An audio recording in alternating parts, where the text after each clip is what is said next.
I'm Andrew Greenfield from lifeinquebec.com, and I'm at the Geoffrey Hale Hospital building in Quebec City. I'm in the offices of the Voice of English-Speaking Quebec, or VEQ as it's also known, and I'm here to see Brigitte Wellens, who has recently been appointed as the Executive Director of the Voice of English-Speaking Quebec. Brigitte, thanks for speaking to lifeinquebec.com. Thank you for coming to speak with me, Andrew. Okay, how long have you been in post now, and how are you finding it? I would say that this is week 6. I started on September 14th. And I'm absolutely loving it so far. I'm definitely keeping busy, that's for sure. There is no lack of work. My days are very filled with different projects coming across my desk for different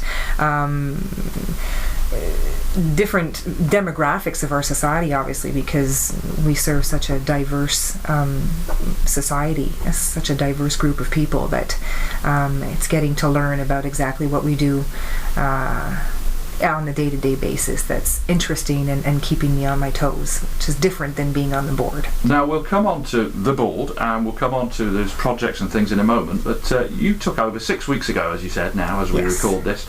You took over from a hard act to follow, somebody who's Jean-Sébastien Gignac, who he's been the Executive Director for years. How's the transition going? I would say that thanks to his support, because he's on the same floor as our offices. So he's changed roles, but he's still in the building? Yes, right. Exactly. He's with Geoffrey Hale Community Partners. He is helping me immensely in the transition. Anytime I have a question, he's just down the hall. He was just in here this morning. We have a great relationship with him.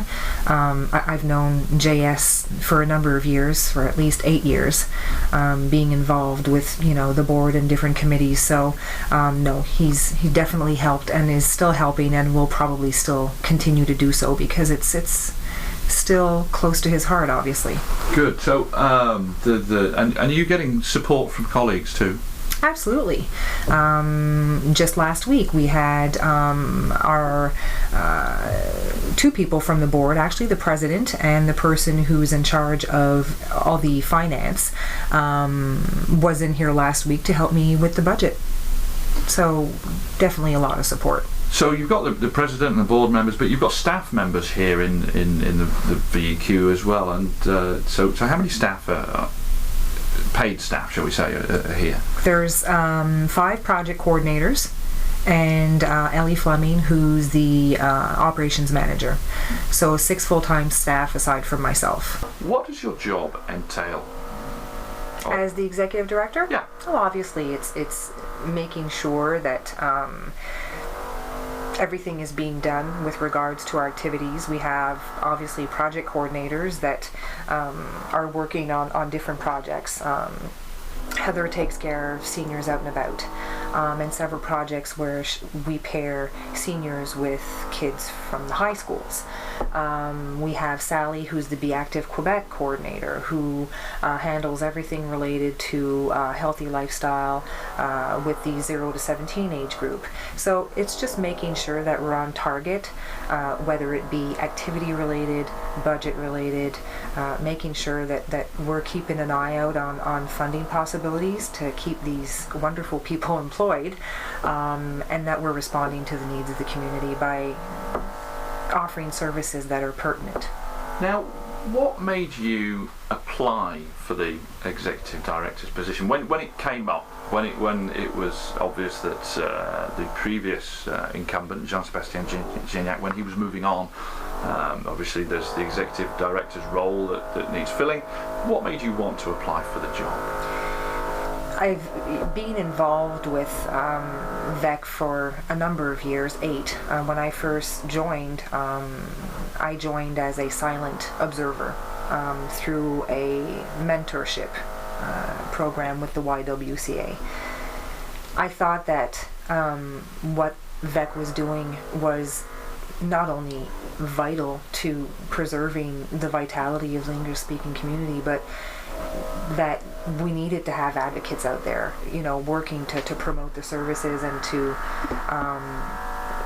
really reach the community and offer services that are needed. And newcomers spoke to me, so I learned so much over the 8 years being on the board and being part of various committees, whether it was the newcomers that I first joined, the 400th anniversary committee, the bylaws committee. My love for the organization and my deep need to give back to a community that I do feel that I'm at home in. I mean, even if coming from Montreal and being perfectly fluent in French, I wanted to take it to the next level with regards to my involvement, and I'm really happy that they actually picked me to do the job. So you touched on French there. Now, obviously, we're in the Quebec City region, which is the one of the most Frenchest of French regions in the world, yes. I would suggest. Yet here we are doing something in English. How diverse is the English-speaking community here, and how big is it? I would say that right now we're at about 14,500 members of the English-speaking community. That is just under 2% of the population of Quebec and the Quebec City region, so including the South Shore. It's not a lot, but like you said, we are a very diverse group. We're also very vocal, and we're close to our community. We work well together. I think I'm noticing, even compared to when I first joined the board, our newcomers are more and more diverse. They're coming from various places around the world, where when I first joined, there were a lot of people from the United States, a lot of people from other provinces in Canada, but now we're finding, people are coming from Mexico, from you came from England. A while ago, yeah. Yeah. People from Australia, people from Germany. There are more and more. I would say that the group is more and more diverse as the years go by, because employers are looking for more and more specialized employees, and a lot of times they're having to go get those people from outside of the province. Now, can you tell me a little bit more about the VEQ? How long has it been in existence? Why was it formed? What was its role when it was formed? What's its role today? Is it relevant today? Now, I know that's a lot of questions, and we can go through each one. So, just tell me, how long has it been in existence? So, it's existed since 1982. Okay. January 21st, to be very precise, 1982. Why was it formed? What was the reason? There was a need, I believe, in the community, being part of being a minority language community in a majority, and wanting to preserve services and institutions, integrating newcomers.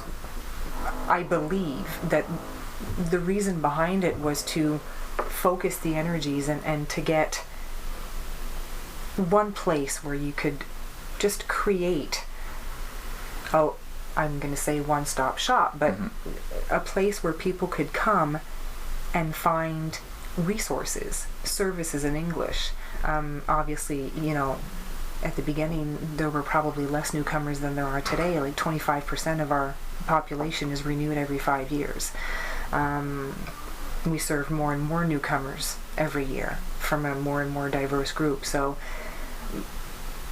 is what we were doing back then, it was relevant back then, it's still as relevant today, but our services and the needs are changing as time goes by. So a big portion of what we do, obviously, is newcomer services and advocating for the community and making sure that our institutions and the services that those institutions offer, we want to make sure that they continue to offer those. We want to make sure that we continue to have English schools and services in English at the hospital and community centers like at QHS. So, sorry, for those listening somewhere else in the world, what is QHS?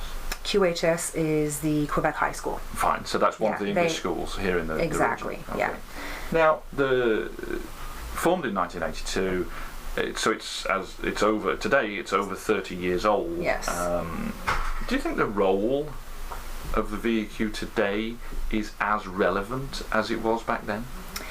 Absolutely. But I do believe that it has changed in the sense that we've, through the years, and JS, Jean-Sébastien, was instrumental in creating these links, obviously.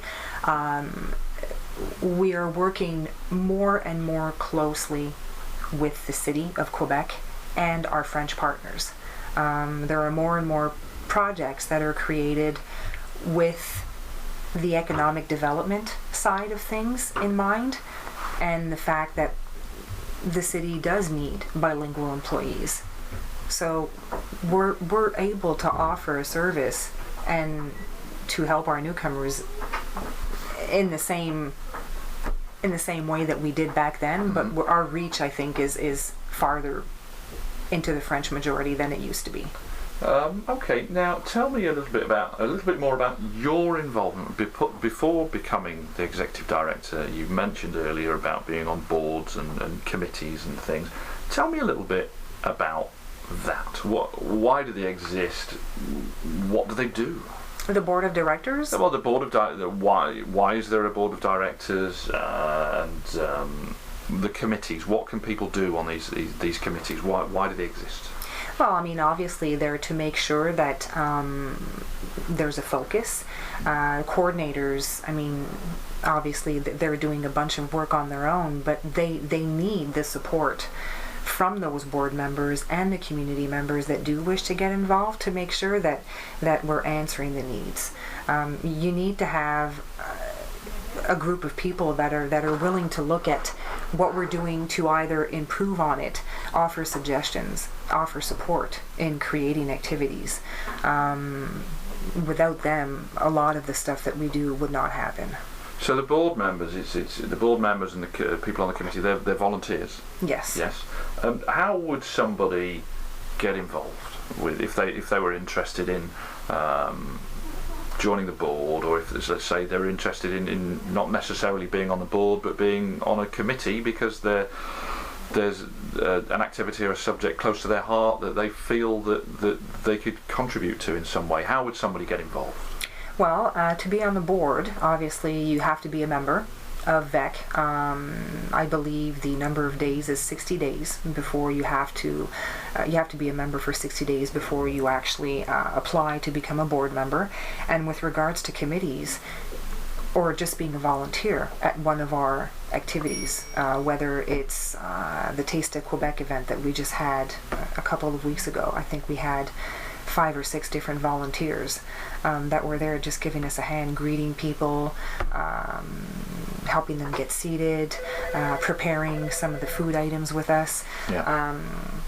They really just need to contact us and let us know that they want to volunteer and that they want to be part of committees, and we can definitely make that happen. Okay.